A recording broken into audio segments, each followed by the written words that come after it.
When people say, no, our problem is this, our problem is that, we say, no, our problem is that God created the world, and God created man, and he put man in the garden to keep the garden, and he gave the man a command, and he held that man to perfect, perpetual obedience to that command, and he promised him life if he kept it, and death if he didn't, and he didn't keep it, he ate.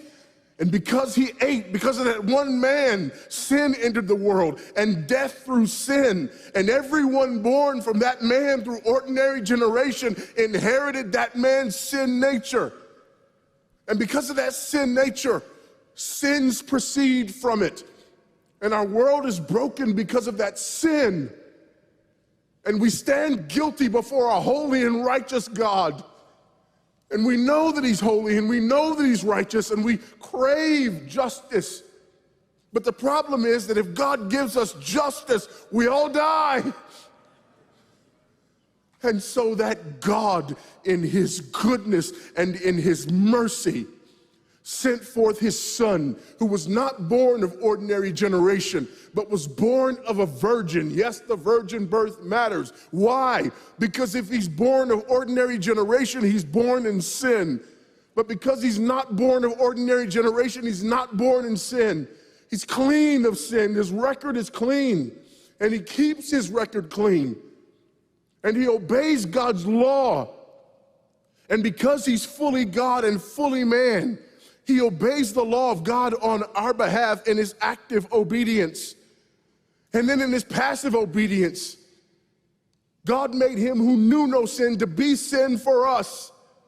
All we like sheep had gone astray. Each of us had turned to his own way, but God laid upon him the iniquity of us all. And Christ died for sin once for all, the just for the unjust. And God imputes our sinfulness to him. And he nails our sinfulness to the tree. And Christ dies and raises again on the third day for our justification.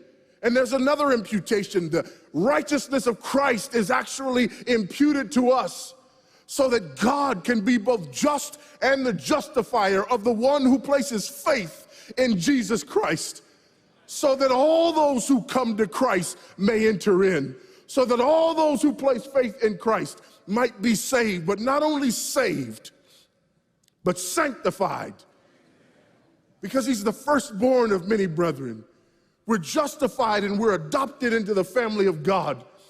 And we're sanctified, and as his children, we begin to bear the family resemblance. And we're further sanctified throughout this life by the very same gospel that saves us. Until one day, when it's all said and done, we're not just saved from the penalty of sin.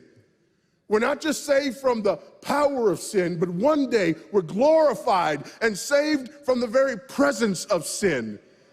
That's the gospel that we preach. That's the gospel that we need. And that's the gospel that's more than enough.